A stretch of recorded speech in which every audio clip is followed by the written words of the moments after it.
ವೀತರಾಗದ್ವೇಷ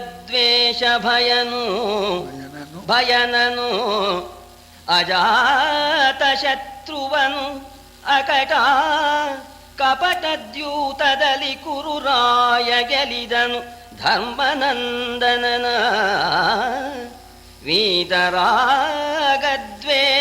ಭಯನನು ಅಜಾತ ಶತ್ರುವನು ಅಕಟ ಕಪಟದ್ಯೂತದಲ್ಲಿ ಕುರುರಾಯ ಗೆಲಿದನು ಧರ್ಮನಂದನನ. ಧರ್ಮರಾಜನ ಮಹಿಮೆಯನ್ನ ಕವಿ ಒಳ್ಳೆ ಸ್ವಾರಸ್ಯವಾಗಿ ಹೇಳ್ತಾ ಇದ್ದಾನೆ. ವೀತ ರಾಗ ದ್ವೇಷ ಭಯನನು. ಯಾರಿಗೆ ರಾಗ ದ್ವೇಷ ಇರುತ್ತೋ ಅವರಿಗೆ ಭಯ ಇರುತ್ತೆ, ರಾಗದ್ವೇಷ ಯಾರಿಗೆ ಇರೋದಿಲ್ವೋ ಅವರಿಗೆ ಭಯವೇ ಇಲ್ಲ ಅಂತ. ಅದಕ್ಕೇನೆ ವೀತರಾಗ ದ್ವೇಷ ಭಯನನು ಅಂತ. ಆಸೆ ಇದ್ರೆ ಅವಾಗ ಭಯ ಬರುತ್ತೆ, ನಮಗೆ ಬೇಕಾದ ದೊರಕಲಿಲ್ಲ ಅಂತ, ಅದು ಯಾರು ಕಿತ್ಕೊಂಡ್ರು ಅಂತ ಹೇಳಿ ದ್ವೇಷ ಇದೆಲ್ಲ ಬರುತ್ತೆ. ಆಸೆ ಬಿಟ್ಟವನಿಗೆ ಯಾವುದೂ ಇಲ್ಲ. ಅದರಿಂದ ಅಜಾತ ಶತ್ರು ಅಂತ. ಧರ್ಮರಾಜನಿಗೆ ಶತ್ರುಗಳೇ ಇರಲಿಲ್ಲ ಅಂತ ಹಾಗೂ ಹೇಳ್ತಾರೆ. ಧರ್ಮರಾಜ ಕಾಮಕ್ರೋಧಾದಿ ಶತ್ರುಗಳನ್ನೆಲ್ಲ ಗೆದ್ದಿದ್ದ ಅಂತ ಅಜಾತ ಶತ್ರು ಅಂತ ಅನ್ನೋದಕ್ಕೆ ಆ ಅರ್ಥನೂ ಹೇಳ್ತಾರೆ. ಧರ್ಮನಂದನನ ಧರ್ಮಮೂರ್ತಿಯನ್ನ ಇಂದ್ರಪ್ರಸ್ಥದಿಂದ ಕರ್ಕೊಂಡು ಬಂದು ಅನ್ಯಾಯವಾಗಿ ಆ ದುರ್ಯೋಧನ ಶಕುನಿಯ ಮೂಲಕ ಜೂಜಿನಲ್ಲಿ ಸೋಲಿಸಿಬಿಟ್ಟ ಅಂತ ಇವತ್ತಿನ ಕಥಾಭಾಗ ಆಟ ಪ್ರಾರಂಭವಾಗತ್ತೆ. ಆ ಜೂಜಿನ ಸ್ವಭಾವ ಏನಪ್ಪ ಅಂತಂದ್ರೆ, ಅದಕ್ಕೇನೆ ಜೂಜು ಬಹಳ ಕೆಟ್ಟದ್ದು. ಈ ರಾಜರಿಗೆ ಸಪ್ತ ವ್ಯಸನ ಬಹಳ ಕೆಟ್ಟಿದ್ದು ಅಂತ ಹೇಳ್ತಾರೆ. ಆ ಜೂಜಿನ ಸ್ವಭಾವ ಏನಾಗತ್ತೆ ಅಂದ್ರೆ, ಪ್ರಾರಂಭದಲ್ಲಿ ಪರವಾಗಿಲ್ಲ ಅಂತ ಅನ್ಸುತ್ತೆ, ಆಮೇಲೆ ಅದು ನಿಲ್ಸೋಕ್ ಬರೋದೇ ಇಲ್ಲ. ಆ ಜೂಜಿನ ಸ್ವಭಾವ ಈ ಹಿಂದೆಲ್ಲ ಈ ಜಾಕಿ ಆಟ ಅಂತ 24 ಆಟ ಅಂತ ಇದ್ರಲ್ಲ, ಆಡೋರು 6 ಜನರು ಆದ್ರೆ ನೋಡೋಕೆ 12 ಜನ. ಆ ಪಕ್ಕದಲ್ಲಿ ಕೂತಿರೋರು ಇವ್ರಿಗೆ ಬಂದ್ಬಿಡೋದು. ಅವನು ಎಲೆ ತಗೊಂಡು ಈ ಆಟ ಆಗೋಲ್ಲ ಅಂದ್ರೆ ಆಗತ್ತೆ ಕಣೋ, ನೀ ಹೇಳೋ ಆಗತ್ತೆ ಕಣೋ ಅಂತ ಉಬ್ಬಿಸ್ಬಿಡೋದು. ಅವನು ಸೋತ ದುಡ್ಡು ಹೋಗೋದು ಅವಂದು. ಈ ಕೂತ್ಕೊಂಡಿರೋನು ಆಗತ್ತೆ ಅಂತಾನೆ. ಇದು ಆ ಆಟದ ಚೋಕು ಹಾಗಿರುತ್ತೆ. ಆಡಿದವರಿಗೆಲ್ಲ ಅದು ಗೊತ್ತಿರುತ್ತೆ ಆ ಆಟದ ಮಹಿಮೆ ಹೇಗೆ ಅಂತ. ಕೂತ್ರೆ ಯಾರೊಂದು ಆಟ ಆಡ್ತಾ ಇರ್ತಾರೆ, ಇವು ಬೆಳಗಿನ ಜಾಮನ್ ತನಕ ಸುಮ್ಮನೆ ಕೂತಿರ್ತಾನೆ. ಅದು ನೋಡೋದ್ರಲ್ಲೇ ಅಷ್ಟಾದ್ಮೇಲೆ ಸ್ವಂತ ಆಡೋದು ಕೂತವನಿಗೆ ಇನ್ನೇ ಆಗ್ಬಹುದು ಅಂತ ನೋಡ್ಬೇಕು. ಅಂತಹ ಧರ್ಮಮೂರ್ತಿಯು ಕೂಡ ಜೂಜಿಗೆ ಕಟ್ಟಿಬಿದ್ಬಿಡ್ತ. ಅದಕ್ಕೆ ಹೇಳ್ತಾರೆ, ಪ್ರಾಯ ಸಮಾಪನ್ನ ವಿಪತ್ತಿ ಕಾಲೇ ಜಿಯೋಪಿ ಪುಂಸಾಂ ಮಲಿನಾ ಭವಂತಿ. ಎಂಥ ಮಹಾನುಭಾವರಿಗೂ ಕೂಡ ಆಪತ್ತು ಬರ್ತಕ್ಕಂಥ ಕಾಲಕ್ಕೆ ಬುದ್ಧಿ ಮಂಕಾಗತ್ತೆ ಅಂತ. ಅದಕ್ಕೆ ರಾಮನ್ನೇ ದೃಷ್ಟಾಂತ ಕೊಡ್ತಾ ಇದ್ದಾರೆ. ಅಸಂಭವಂ ಹೇಮ ಮೃಗಸ್ಯ ಜನ್ಮ, ಅಸಂಭವಂ ಹೇಮ ಮೃಗಸ್ಯ ಜನ್ಮ ತಥಾಪಿ ರಾಮೋ ಲುಲುಭೇ ಮೃಗಾಯ. ಚಿನ್ನದ ಜಿಂಕೆ ಇರೋದುಂಟೆ, ಎಲ್ರಿಗೂ ಸಾಮಾನ್ಯರಿಗೂ ಕೂಡ ಗೊತ್ತು. ಎಲ್ಲರೂ ಉಂಟೇನ್ರಿ ಚಿನ್ನದ ಜಿಂಕೆ ಇರೋಣ ಅಂದ್ರೇನು ಅಂತ ಎಲ್ಲರೂ ಹೇಳ್ತಾರೆ. ಅಂಥದ್ರಲ್ಲಿ ರಾಮ ಅದಕ್ಕೆ ಆಸೆ ಪಟ್ಟ ಅಂದ್ರೆ ಅದಕ್ಕೆ ಕಾರಣ ಏನು ಅಂದ್ರೆ, ಪ್ರಾಯ ಸಮಾಪನ್ನ ವಿಪತ್ತಿ ಕಾಲೇ ಧಿಯೋಪಿ ಪುಂಸಾಂ ಮಲಿನಾ ಭವಂತಿ. ಎಂಥ ಮಹಾನುಭಾವರಿಗೂ ಕೂಡ ಆ ಆಪತ್ತು ಒದಗತಕ್ಕ ಸಂದರ್ಭದಲ್ಲಿ ಬುದ್ಧಿ ಮಂಕಾಗ್ಬಿಡುತ್ತೆ ಅಂತ ಹೇಳಿ ಹೇಳ್ತಾರೆ. ಹಾಗೆ ಧರ್ಮರಾಜ ಅಜಾತ ಶತ್ರು, ವೀತರಾಗ ದ್ವೇಷ, ಅಂಥ ಮಹಾನುಭಾವನು ಕೂಡ ಆ ಜೂಜಿಗೆ ಒಳಗಾಗಿ ಸರ್ವಸ್ವವನ್ನು ಕೂಡ ಕಳ್ಕೊಳ್ಳೋದಕ್ಕೆ ಪ್ರಾರಂಭ ಮಾಡ್ತಾ ಇದ್ದಾನೆ. ಬಂದು ಧೃತರಾಷ್ಟ್ರನ ಪದಾಬ್ಜಕ್ಕೆ ವಂದಿಸಿದೊಡೆ ಎನ್ನಾನೆ ಬಾರೈ ತಂದೆ ಬಾಯಂದು ಎಳೆದು ಕುಳ್ಳಿರಿಸಿದನು ಮಂಚದಲ್ಲಿ. ನಂದನರು ಭೀಮಾರ್ಜುನಾದಿಗಳು ಅಂದು ಪರಿವೇಷ್ಟಿಸಿದರು. ಇತ್ತಲು ಕಂದು ಹೃದಯದ ಕೌರವೇಂದ್ರನ ಹದನ ಕೇಳೆಂದ. ತಮ್ಮಂದಿರೊಡನೆ ಮಕ್ಕಳೊಡನೆ ಬಂದು ಧೃತರಾಷ್ಟ್ರ ಮಹಾರಾಜನಿಗೆ ನಮಸ್ಕಾರ ಮಾಡಿದ್ದಾನೆ. ದೊಡ್ಡಪ್ಪ ನಮಸ್ಕಾರ ಮಾಡ್ತೇವೆ ಅಂತ. ಬಂದೇನಪ್ಪ ನನ್ನ ಕಂದ, ಬಂದೇನಪ್ಪ, ಬಾರಪ್ಪ ಧರ್ಮರಾಜ ಅಂತ ಒಳ್ಳೆ ಮೃದುವಾಗಿ ಮಾತಾಡಿ ಅವನನ್ನು ಒಪ್ಕೊಂಡು ಅವನ ಮನಸ್ಸಿನ ಮೇಲೆ ಕೂರಿಸಿದ್ದಾನೆ. ಭೀಮಾದಿಗಳೆಲ್ಲ ಬಂದು ಅವನ ಜೊತೆಯಲ್ಲಿ ಕೂತಿದ್ದಾರೆ. ಹಾಗೆ ಮಕ್ಕಳು ಎಲ್ಲ ಕೂತಿದ್ದಾರೆ. ಇಲ್ಲಿ ಈ ರೀತಿ ನಡೀತಾ ಇದೆ. ಅಲ್ಲಿ ಮುಂದಿನ ನಡಿಬೇಕಲ್ಲ, ತಮ್ಮವರನ್ನೆಲ್ಲ ಸೇರಿಸ್ಕೊಂಡಿದ್ದಾನೆ. ಕತ್ತಿ ಮಸಿಬೇಕಲ್ಲ, ಮುಂದೆ ಮಾಡ್ತಕ್ಕಂಥ ಅನರ್ಥಕ್ಕೆ ಯಾವ ಕತ್ತಿ ಇಲ್ಲಿ ಹೇಳ್ತಾರೆ. ಅಲ್ಲಿ ದುರ್ಯೋಧನ ತಮ್ಮವರನ್ನೆಲ್ಲ ಕರೆಸಿಬಿಟ್ಟು ಮುಂದೆ ಜೂಜಾಡಿ ಪಾಂಡವರನ್ನ ಸೋಲಿಸಿ ಕಾಡಿಗೆ ಎಟ್ಟೋದಕ್ಕೋಸ್ಕರ ಏರ್ಪಾಟ್ ಮಾಡ್ಕೊಳ್ತಾ ಇದ್ದಾನೆ. ಕರೆಸಿದನು ಶಕುನಿಯನು ಕರ್ಣಂಗರುಹಿದನು ಸೈಂಧವನ ನೆಕ್ಕಟಿಗರೆದು ಹೇಳಿದ ಕೃತ್ರಿಮದ ಕಾಸಂಗಿಗಳ ರಚಿಸಿ ಹರಸಿಕೊಂಡರು ಗಣಪ ಯಕ್ಷೇಶ್ವರಿ ಕಳಾವತಿ ದುರ್ಗಿ ಭುವನೇಶ್ವರಿಗಳಿಗೆ ಹರಸಿಕೊಂಡರು ವಿವಿಧೋಪಚಾರದ ಬಲ ವಿಧಾನದಲ್ಲಿ. ಶಕುನಿ, ಕರ್ಣ, ಸೈಂಧವ 3 ಜನರನ್ನು ಕರೆಸಿದ್ದಾನೆ. ಮುಂದಿನ ಏರ್ಪಾಟ್ ಸರಿಯಾಗಿ ಮಾಡುವ ಮಾವ ಅಂತ ಹೇಳಿದ್ದಾನೆ. ತಮ್ಮ ಕಾರ್ಯಸಿದ್ಧಿ ಆಗಲಿ ಅಂತ ಹೇಳಿ ಮೊದಲು ಗಣಪತಿನ ಪ್ರಾರ್ಥನೆ ಮಾಡಿದರು. ನೋಡಿ, ಎಲ್ಲ ಕೆಲಸಕ್ಕೂ ದೇವರಿಗೂ ಅನುಕೂಲ ಬೇಕಂತೆ. ಈ ಕೆಲಸಕ್ಕೋಸ್ಕರ ಹರಸಿಕೊಂಡ್ರಂತೆ ಗಣಪತಿ ಹತ್ರ ಪ್ರಾರ್ಥನೆ ಮಾಡ್ಕೊಂಡಿದ್ದಾರೆ. ಯಕ್ಷೇಶ್ವರಿ, ಕಳಾವತಿ, ದುರ್ಗಿ, ಭುವನೇಶ್ವರಿ ಎಲ್ಲರಿಗೂ ಕೂಡ ಹರಿಸ್ಕೊಂಡಿದ್ದಾರೆ. ಆಮೇಲೆ ಸರಿ ಮಾವನಿಗೆ ಹೇಳಿದ್ದಾನೆ ದುರ್ಯೋಧನ, ಮಾವ ತರಿಸೋಲ್ಲ, ಅದೇ ಆಗ್ಬೇಕು ಇವರಿಗೆ. ಆ ಮೋಸದ ಕಪಟದ ದ್ಯೂತಕ್ಕೆ ತಕ್ಕಂಥ ದಾಳನೇ ಆಗ್ಬೇಕು, ತಕ್ಕಂಥ ಕಾಯೇ ಆಗ್ಬೇಕು. ಅದೆಲ್ಲ ಮೊದಲೇ ಸೃಷ್ಟಿ ಮಾಡ್ಕೊಂಡಿದ್ದಾನೆ. ಸರಿ, ಆ ಹಾಸಂಗಿ ಅಂದ್ರೆ ಆ ಹಾಸು ಎಲ್ಲ ಸಿದ್ಧ ಮಾಡಿಸ್ಕೊ ಅಂತನ್ನೋಣ. ಆಗಲಿ ಅಂತಂದಿದ್ದಾನೆ. ಸಿದ್ಧ ಮಾಡ್ಕೊಂಡಿದ್ದಲ್ದೇನೆ ಯೂತ ಸಿದ್ಧಿಯ ಮಂತ್ರ ವರ ವಿದ್ಯಾತಿಶಯ ವಿಚ್ಛೇದ ರಕ್ಷ ವಿಧೂತ ರಿಪುಮತಿ ಯಂತ್ರ ಪರ ಸನ್ಮೋಹನ ಔಷಧಿಯ ಈತಗಳು ಮೇಳವಿಸಿದರು ನಿರ್ಭೀತರಿವರಿದನೆತ್ತಬಲ್ಲರು ನಿರ್ಭೀತರಿವರಿದನೆತ್ತಬಲ್ಲರು ಕೈತವದ ಕಣಿ ಕೌರವೇಶ್ವರ ಬಂದ ನರಮನೆಗೆ. ಯೂತ ಸಿದ್ಧಿಯ ಮಂತ್ರ, ಒಂದು ಮಂತ್ರ ಇದೆಯಂತೆ ಜೂಜಿನಲ್ಲಿ ಗೆಲ್ಲೋದಕ್ಕೋಸ್ಕರ ಇರ್ತಕ್ಕಂಥದ್ದು. ಆ ಮಂತ್ರನ ಪುನಃ ಪುನಶ್ಚರಣೆ ಮಾಡ್ಕೊಂಡಿದ್ದಾರಂತೆ. ಆಮೇಲೆ ಆ ವಿದ್ಯೆ ನಾಶವಾಗಬಾರ್ದು ಅಂತ ಹೇಳಿ ಆ ವಿದ್ಯಾ ವಿಚ್ಛೇದಕ್ಕೆ ರಕ್ಷಣೆ ಕೊಡ್ತಕ್ಕಂಥ ಮಂತ್ರ. ಶತ್ರುಗಳ ಬುದ್ಧಿ ಮಂಕಾಗುವಂಥ ಮಂತ್ರ, ಅದೊಂದು ಬೇರೆ ಮಂತ್ರ. ಯಾಕೆಂದ್ರೆ ಧರ್ಮರಾಜನ ಬುದ್ಧಿ ಮಂಕಾದ್ರೆ ತಾನೆ ಅವನು ಸೋಲೋದು, ಅದೊಂದು ಮಂತ್ರ. ಆಮೇಲೆ ಪರ ಸನ್ಮೋಹನ ಔಷಧಿಯ, ಇನ್ನೊಬ್ಬರಿಗೆ ಮಂಕು ಕೌದು ಬಿಡಬೇಕು ಅಂತ ಗಿಡಮೂಲಿಕೆ ಎಲ್ಲ ಸಂಗ್ರಹ ಮಾಡಿಕೊಂಡ್ರಂತೆ. ದುರ್ಯೋಧನ ಅವರನ್ನೆಲ್ಲ ಕರ್ಕೊಂಡು ತಂದೆಯ ಅರಮನೆಗೆ ಬಂದಿದ್ದಾನೆ. ಚಿತ್ತ ಬಿಸಿದಿರೆ ಬೊಪ್ಪ ಮಯ ನಿಮಗಿತ್ತ ಸಭೆಯದು ದೇವ ನಿರ್ಮಿತವೆತ್ತ ಮಾನವ ಕರ್ಮವೆತ್ತನು ಸರಿಸವಲ್ಲದಗೆ ಇತ್ತ ನಿಮ್ಮಡಿ ಮಾಡಿಸಿದ ಸಭೆಯತ್ತ ವಿಜಯಂಗೈದು ನೋಡಿದಡೆ ಉತ್ತಮವಲ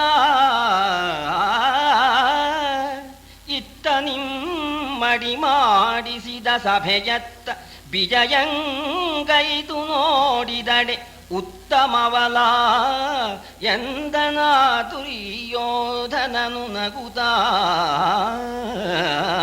ತಂದೆ ಅರಮನೆಗೆ ಬಂದ, ಅದು ಇದು ಮಾತುಗಳೆಲ್ಲ ಆಯ್ತು. ಆಮೇಲೆ ಅಪ್ಪ ಇವರು ಮಯನ ಹತ್ರ ಹೇಳಿ ಆ ಸಭಾ ರಚನೆ ಮಾಡಿದಾರಲ್ಲ, ಆ ಸಭೆನ ನಾವೆಲ್ಲ ನೋಡಿದ್ದೇವೆ, ನೀವು ಕೂಡ ಬಂದಿದ್ರಲ್ಲ. ಎಷ್ಟೇ ಆದರೂ ಕೂಡ ಅದು ದೇವನಿರ್ಮಿತ. ಮಯಾಸುರ ಅವನು ದೇವಶಿಲ್ಪಿ, ದೇವನಿರ್ಮಿತವಾದ ಸಭೆ. ಆ ಸಭೆಯಲ್ಲಿ ಮನುಷ್ಯರು ಮಾಡ್ತಕ್ಕಂಥ ಸಭೆಯಲ್ಲಿ ಅಪ್ಪ ನೀವು ಇಷ್ಟೆಲ್ಲ ದುಡ್ಡು ಖರ್ಚು ಮಾಡಿ ಕಟ್ಟಿಸಿದಿರಲ್ಲ, ಇದು ಶಿಲ್ಪ ಚಾತುರ್ಯವೇ, ಆದರೂ ಮನುಷ್ಯ ನಿರ್ಮಿತ, ಅದು ದೇವನಿರ್ಮಿತ. ಅಂಥ ಸಭೆ ಇರ್ತಕ್ಕಂಥವರು ನಮ್ಮ ಸಭೆನ ಏನು ಮೆಚ್ಚೋದು ಇಲ್ಲ, ನೋಡೋದು ಇಲ್ಲ. ಬೇಕಾದ್ರೆ ನೋಡ್ಬೋದು, ನೀವು ಕಟ್ಟಿಸಿರ್ತಕ್ಕಂಥ ಸಭೆನ ಧರ್ಮರಾಜ ಮನಸ್ಸು ಬಂದ್ರೆ ನೋಡ್ಬೋದು ಅಂತ. ಯಾಕೆಂದ್ರೆ ಧರ್ಮರಾಜ ಒಪ್ಕೊಳ್ಳಿ ಅಂತ ಈ ರೀತಿ ಮಾತು ತೆಗೆದ. ಧರ್ಮರಾಜ ನಿನಗೆ ನೋಡೋದಕ್ಕೆ ಇಷ್ಟ ಇದ್ರೆ ನೋಡ್ಬೋದು ಅಂತ ನಗುತ್ತಾ ಹೇಳೋಣ. ಅದಕ್ಕೆ ಧರ್ಮರಾಜ ಆ ಸಭೆಯ ನೋಡುವೆವು ಶಿಲ್ಪದ ದೇಸಿಗಾರರ ಕೈಮೆಗಳು ಲೇಸೈಸಲೇ ಬೇರೇನು ಮಾನುಷ ದೈವ ಕೃತಿಯನ್ನು ಈ ಸುಸಂಪ್ರಿಯ ನಮ್ಮಲುಂಟೇ ಈ ಸುಸಂಪ್ರಿಯ ನಮ್ಮಲುಂಟೆ ಲೇಸೆನು ತಂದೃಪನೆದ್ದು ಕೈಗೊಡನು ಆ ಸಭೆಗೆ ಧೃತರಾಷ್ಟ್ರ ಬಂದನು ಆ ಸಭೆಗೆ ಧೃತರಾಷ್ಟ್ರ ಬಂದನು ರಾಜಗಣ ಸಹಿತ. ಅದೇನಪ್ಪ ಮನುಷ್ಯಕೃತ ದೈವಕೃತ ಏನು ಹೆಚ್ಚು ಕಮ್ಮಿ ಇರಬಹುದು. ಶಿಲ್ಪ ಚಾತುರ್ಯ ಇವನು ತನ್ನ ಚಾತುರ್ಯವನ್ನ ತೋರಿಸಿರ್ತಾನೆ. ದೊಡ್ಡದೇನು ಸಣ್ಣದೇನು ಪ್ರೀತಿಯಿಂದ ನಾವು ನೋಡಬೇಕು ಅಂತ ನಿಮಗಿದ್ರೆ ನೋಡೋಣಂತೆ ಅಂತ. ಅದಕ್ಕೆ ನಾವು ಹೇಳ್ತಾ ಇದ್ದೇವೆ ನೋಡ. ಹಾಗಾದ್ರೆ ನೋಡೋಣಂತೆ. ಧೃತರಾಷ್ಟ್ರನ ಕೈ ಹಿಡಿದು ಧರ್ಮರಾಜ ಕರ್ಕೊಂಡು ಆ ಹೊಸ ಸಭೆಗೆ ಹೋಗ್ತಾ ಇದ್ದಾನೆ. ಜೊತೆಯಲ್ಲಿ ತಮ್ಮಂದರು ರಾಜರು ಎಲ್ಲರೂ ಕೂಡ ಬಂದಿದ್ದಾರೆ. ಆ ಸಭೆ ಸಾಮಾನ್ಯವಲ್ಲ. ಈ ಮಯನಿರ್ಮಿತವಾದ ಸಭೆಯಂತೇನೆ ಇದೆಯಂತೆ. ಅಲ್ಲಲ್ಲೇ ನೀಲಮಣಿಗಳನ್ನು ಜೋಡಿಸಿದ್ದಾರೆ. ಅದು ಕಪ್ಪ ಕಾಣ್ತಾ ಇದೆ. ಮುತ್ತುಗಳನ್ನು ಒಂದು ಕಡೆ ಜೋಡಿಸಿದ್ದಾರೆ. ಅಲ್ಲಿ ಬೆಳದಿಂಗಳು ಬಿದ್ದಾಗಿದೆಯಂತೆ. ಅಲ್ಲೂ ಕೂಡ ಈ ಮಯನಿರ್ಮಿತ ಸಭೆಯಲ್ಲಿ ಉದ್ಯಾನವನಗಳಿದ್ದಂತೇನೆ ಅಲ್ಲೂ ಉದ್ಯಾನವನಗಳಿದೆ. ಸರೋವರ ಇದೆ. ಸರೋವರದಲ್ಲಿ ಕಮಲಗಳಿದೆ. ಪಕ್ಷಿಗಳೆಲ್ಲ ಇದೆ. ಹಂಸ, ಮಯೂರ, ನವಿಲು ಮೊದಲಾದಂಥ ಆ ಪಕ್ಷಿಗಳೆಲ್ಲ ಕೃತಕವಾಗಿದ್ರೂ ಕೂಡ ಜೀವಂತವಾಗಿರೋ ಹಾಗೆ ಕಾಣಿಸ್ತಾ ಇದೆಯಂತೆ. ಈ ರೀತಿಯಾಗಿ ಒಳ್ಳೆ ಸಭೆಯನ್ನ ಅವನು ನಿರ್ಮಾಣ ಮಾಡಿದ್ದಾನೆ ಶಿಲ್ಪಿ. ಅಲ್ಲಿಗೆ ಕರ್ಕೊಂಬರೋಣ ಧರ್ಮರಾಜನ್ನ ಕೆಡವು ಬಿಡಬೇಕು ಅಂತ. ಇಲ್ಲಿ ಮಯಾಸುರ ನೀರಿಲ್ದ ಕಡೆಯಲ್ಲಿ ನೀರು ಇರುವಂತೆ, ನೀರಿದ್ದ ಕಡೆಯಲ್ಲಿ ನೀರು ಇಲ್ಲದ ಹಾಗೆ ಮಾಡಿದ್ನಲ್ಲ, ಅವನು ಹಂಗೆ ಮಾಡಿಸಿದ್ದ. ಈ ಧೃತರಾಷ್ಟ್ರ ಮಹಾರಾಜನ ಈ ಹೊಸ ಅರಮನೆಯೂ ಕೂಡ ಮಯನ ಶಿಲ್ಪದಂತೇನೆ ಇತ್ತಂತೆ. ನೀರಿದ್ದ ಕಡೆ ನೀರಿದ್ರೂ ಕೂಡ ನೀರೇ ಕಾಣಬಾರದು ಹಾಗೆ ಮಾಡಿಸಿದ್ದಂತೆ. ಸರಿ, ಯಥಾ ಪ್ರಕಾರ ಅಲ್ಲಿ ದುರ್ಯೋಧನ ಬಿದ್ನಲ್ಲ, ಈ ಧರ್ಮರಾಜನಿಗೆ ಇವ್ರು ಹೇಳಲಿಲ್ಲ. ಧರ್ಮರಾಜ ಸಾಮಾನ್ಯನೇ, ಬಹಳ ಬುದ್ಧಿವಂತ. ಅಲ್ಲಿ ಅನುಭವ ಹೋಗ್ಬಿಟ್ಟಿದೆ ಅವನಿಗೆ. ಇಲ್ಲಿ ಬಂದ ಮೇಲೆ ಧರ್ಮರಾಜ ಓಡಾಡಿದ್ದಂತೆ ಆ ಸಭೆಯಲ್ಲಿ. ಆದರೆ ದುರ್ಯೋಧನ ಹಾಗೆ ಬೀಳಲಿಲ್ಲ. ಸ್ಥಳವನೇ ಜಲವೆಂದು ನಿರ್ಮಲ ಜಲವನೇ ಸ್ಥಳವೆಂದು ಬಾಗಿಲ ನೆಲಲ ಭಿತ್ತಿಯ ಹಾಯ್ದು ಬಾಗಿಲ ಭಿತ್ತಿಯಂದಿಳಿದು ಕಳವಳಿಸುವನೆ ಧರ್ಮಸುಧನು. ಆ ಕೊಳದನೇ ಕೊಳನೆಂದು ಬಾಗಿಲ ನೆಳಲ ಹೊಗಳುತ್ತ ಬಂದು ಹೊಕ್ಕನು ಬಗಳ ಚೌಕಿಗೆ.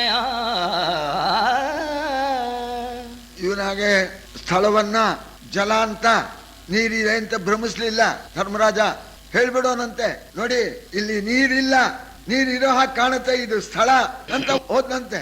ಇನ್ನೊಂದ್ ಕಡೆ ಸ್ಥಳದಾಗ ಕಾಣಿಸ್ತಾ ಇತ್ತು, ಇದು ಸ್ಥಳದಾಗ ಕಾಣಿಸ್ತಾ ಇದೆ, ಇಲ್ಲಿ ನೀರಿದೆ ಅಂತ ಕೈಕಾಲು ತೊಳ್ಕೊಂಡಂತೆ. ಸರಿ, ಆಮೇಲೆ ಈ ಒಳ್ಳೆ ರತ್ನ ಖಚಿತವಾಗಿರ್ತಕ್ಕಂಥ ಗೋಡೆ, ಎಲ್ಲಿದೋ ಬಾಗಿಲು ಅಲ್ಲಿ ನೆರಳು ಬಿದ್ದಿದೆ, ಅಲ್ಲಿ ಬಾಗಿಲಿಲ್ಲ. ಅಲ್ಲಿ ತಲೆ ಓಡಿಸ್ಕೊಂಡೆ ಗುಪ್ತ ಬಂದಿದೆ ಅಂತ ಹೇಳಿದ್ನೆಲ್ಲ ದುರ್ಯೋಧನ.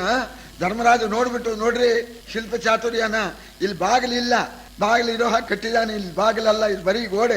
ನೋಡಿದ್ರೆ ಇಲ್ಲಿ ಬಾಗಿಲಿದೆ, ನುಗ್ಗೋಣ ಅಂತ ಅನ್ಸುತ್ತೆ, ಇಲ್ಲಿ ಬಾಗಿಲಿಲ್ಲ ಅಂತ ಹೇಳಿದ್ನಂತೆ. ದುರ್ಯೋಧನ ಬೆಟ್ ಕಚ್ಕೊಂಡ್ಬಿಟ್ಟ. ಎಲ್ಲ ಇವನ ಗುಂಡಿ ಕೆಳಗಬೇಕು ಅಂದ್ರೆ ಬೀಳಿಲ್ಲಲ್ಲ ಅಂತ. ಇವ್ ದೊಡ್ಡ ಗುಂಡಿಗೆ ಬೀಳ್ತಾನೆ. ದುರ್ಯೋಧನ ಸಣ್ಣ ಗುಂಡಿಗೆ ಇರೋನು, ಇವ್ ಮುಂದೆ ದೊಡ್ಡ ಗುಂಡಿಗೆ ಬೀಳೋನು, ಅದ್ರಲ್ಲಿ ಬೀಳಿಲ್ಲ ಅಂತ ಇವನು. ಸರಿ, ಅಲ್ಲಿಂದ ಮುಂದಕ್ಕೆ ಹೋದ. ಇಲ್ಲಿ ನೋಡಿ ಗೋಡೆ ಇದ್ದಾಗ ಕಾಣುತ್ತೆ, ಇಲ್ಲಿ ಬಾಗಿಲಿದೆ, ನಾ ಹೋಗ್ತೇನೆ ಅಂತ ಹೋದ್ನಂತೆ. ಸರಿ, ಇದೆಲ್ಲ ಏನು ಸರಿಯೇನೆ. ಈ ರೀತಿಯಾಗಿ ಧರ್ಮರಾಜ ಸ್ಥಳ ಜಲದ ಭ್ರಾಂತಿಯನ್ನ ಹೊಂದಲಿಲ್ಲ. ಅಷ್ಟೊತ್ತಿಗೆ ಏನಾಗಿದೆ, ಎಲ್ಲರನ್ನೂ ಕರೆಸಿಬಿಟ್ಟಿದ್ದಾನೆ ದುರ್ಯೋಧನ. ಧೃತರಾಷ್ಟ್ರ ಮೊದಲೇ ಹೇಳಿದ್ದ, ಎಲ್ಲ ಬರಬೇಕು, ಎಲ್ಲರಲ್ಲಿ ಪೂಜೆ ಮಾಡಿ ಸೋಲಿಸ್ಬೇಕು ಅಂತ. ಹರಿ ಎಲ್ಲ ಬಂದ್ಬಿಟ್ಟಿದ್ದಾರೆ. ಸಾಮಂತರಾಜರುಗಳು ಎಷ್ಟೋ ಜನ ಬಂದಿದ್ದಾರೆ. ಮತ್ತು ಗುರು ನದಿ ಸುತ ಕರ್ಣ ಸೈಂಧವ ಗುರು ತನುಜ ಭಗದತ್ತ ಬಾಹ್ಲಿಕನುರು ಯವನ ಸಂವೀರ ಕೌಸಲ ಚೈದ್ಯಮಾಗಧರು ಅರಸುಗಳು ನಾನಾ ದಿಗಂತದ ಧರಣಿಪರು ಸಚಿವರು ಪಸಾಯಿತರು ನೆರೆದುದು ಅಂದಿನ ದಿವಸದೋಲಗ ದೊಡ್ಡ ಚೆಲುವಾಯಿತು. ಅವತ್ತಿನ ಓಲಗ ಶಾಲೆ ಬಹಳ ರಮ್ಯವಾಗಿತ್ತಂತೆ. ಸಮಸ್ತ ದೇಶದ ಸಾಮಂತ ರಾಜರುಗಳು ಬಂದ್ಬಿಟ್ಟಿದ್ದಾರೆ. ಈ ಕಡೆಯಲ್ಲಿ ಭೀಷ್ಮ ದ್ರೋಣ ಕೃಪಾಶ್ವತ್ಥಾಮ, ಈ ಕಡೆ ಕರ್ಣಾದಿಗಳು, ಸೈಂಧವ ಎಲ್ಲ ಬಂದ್ಬಿಟ್ಟಿದ್ದಾರಂತೆ. ಆ ಸಭೆ ಒಳ್ಳೆ ಪ್ರಕಾಶದಿಂದ ಬಹಳ ಜೋರಾಗಿ ಮೆರೀತಾ ಇತ್ತು ಅಂತ. ಆ ಸಹಸ್ರ ಕಂಬದ ತೊಟ್ಟಿ ತಾನೆ ಏನು, ಒಂದೊಂದು ಕಡೆಯಲ್ಲಿ ಒಂದೊಂದು ವೈಭವ. ಒಂದ್ ಕಡೆಯಲ್ಲಿ ಸಂಗೀತ, ಒಂದ್ ಕಡೆಯಲ್ಲಿ ನರ್ತನ ನಡೀತಾ ಇದೆ ಅಲ್ಲಿ. ಒಂದು ಕಡೆಯಲ್ಲಿ ಕಬಡಿಕೆಯ ಜೂಜು, ಒಂದು ಕಡೆಯಲ್ಲಿ ಗದ್ಯ ಪದ್ಯವು, ಅದೊಂದು ಕಡೆಯಲ್ಲಿ ವಾರವಧುಗಳ ಸಾರ ಸಂಗೀತ, ಒಂದು ಕಡೆಯಲ್ಲಿ ತರ್ಕಗೋಷ್ಠಿ, ಅದೊಂದು ಕಡೆಯಲ್ಲಿ ಕೌರವೇಂದ್ರನ ಮುಂದೆ ಜಡಿದುದು ರಭಸಹ ಸಂಗಿಗಳ ಸಾರಿಗಳ ಎಲ್ಲ ಒಂದೇ. ಆದ್ರೆ ಧರ್ಮರಾಜನಿಗೆ ಅನುಮಾನ ಬಂದ್ಬಿಡುತ್ತೆ ಅಂತ ಅದು ಒಂದೇ ಮಾಡಿಲ್ಲ.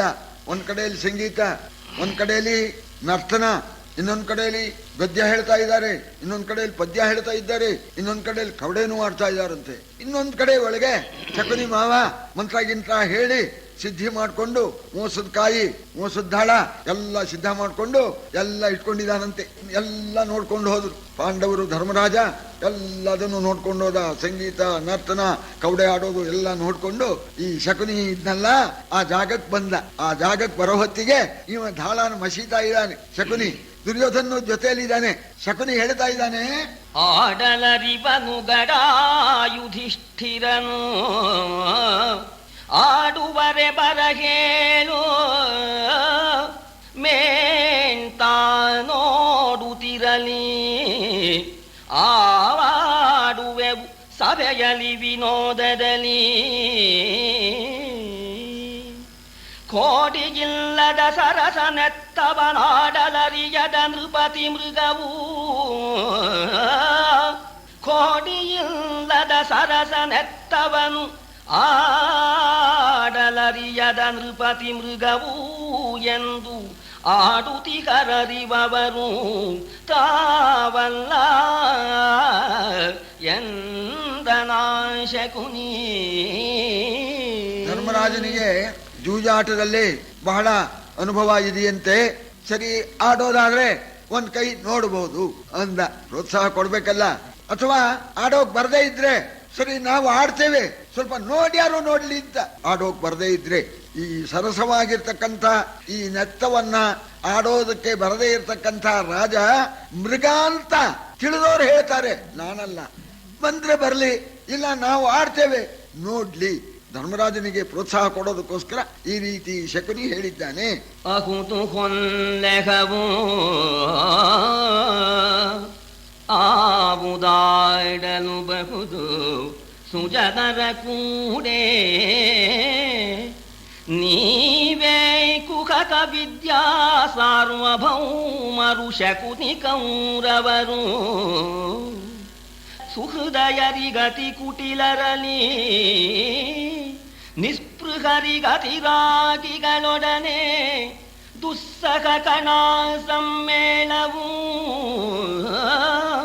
ಸುಹೃದಯರಿಗತಿ ಕುಟಿಲರಲಿ ನಿಸ್ಪೃಹರಿಗತಿರಾಗಿಗಳೊಡನೆ ದುಸ್ಸಹ ಕಣ ಸಮ್ಮೇಳವು ಎಂದನು ಧರ್ಮಸುತನಗುತ. ಶಕುನಿ, ನೀನ್ ಹೇಳಿದ್ ಸರಿಯೇನೆ. ಈ ನೆತ್ತ ಯಾರೊಡನೆ ಆಡ್ಬೇಕು ಅಂದ್ರೆ ಸಹೃದಯರೊಡನೆ ಆಡ್ಬೇಕು ಅಂತ. ಆಡಿದ್ರೆ ಸರಿ ಜೋಡಿ ಇರ್ಬೇಕು, ಆವಾಗ ಅಂತ ಆಟ ಆಡಬಹುದು. ನಮಗೂ ನಿಮಗೂ ಸರಿ ಜೋಡಿ ಇಲ್ಲ. ಯಾಕೆಂದ್ರೆ ನಮ್ಮದು ಸರಳ ಸ್ವಭಾವ, ನಿಮ್ಮದ ನಿಮಗೆ ಕಪಟ ವಿದ್ಯೆಯಲ್ಲಿ ಸಾರ್ವಭೌಮರು. ನೀವು ಕೌರವರು ಎಲ್ಲರೂ ಕೂಡ ಯಾವತ್ತೂ ಕೂಡ ವಿರಾಗಿಗೂ ರಾಗಿಗೂ, ರಾಗಿ ಅಂದ್ರೆ ರಾಗವುಳ್ಳವನು ಅಂತ, ಹಾಸ್ಯವುಳ್ಳವನು ಅಂತ. ವಿರಾಗಿ ವೈರಾಗ್ಯದವನು, ಅವರವರಿಗೆ ಸಂಬಂಧ ಆಗೋಲ್ಲ. ಸಹೃದಯರಿಗೂ ಕುಟಲರಿಗೂ ಕೂಡ ಸಂಬಂಧ ಇಲ್ಲ. ಸರಿಯಾದ ಜೋಡಿ ಇದ್ರೆ ಆಡೋದಕ್ಕೆ ನಾ ಸಿದ್ಧನಾಗಿದ್ದೇನೆ ಅಂತ ಒಪ್ಕೊಂಡ. ನೋಡಿ, ಒಂದಕ್ಕೊಂದಕ್ಕೆ ಒಪ್ಕೊಳ್ಳೋದು. ಸಹೃದಯರೊಡನೆ ಆಡೋದಕ್ಕೆ ನಾನು ಒಪ್ಕೊಳ್ತೀನಿ ಅಂತ ಹೇಳಿ ಧರ್ಮರಾಜ ನಗುತ್ತಾ ಉತ್ತರ ಕೊಡೋಣ.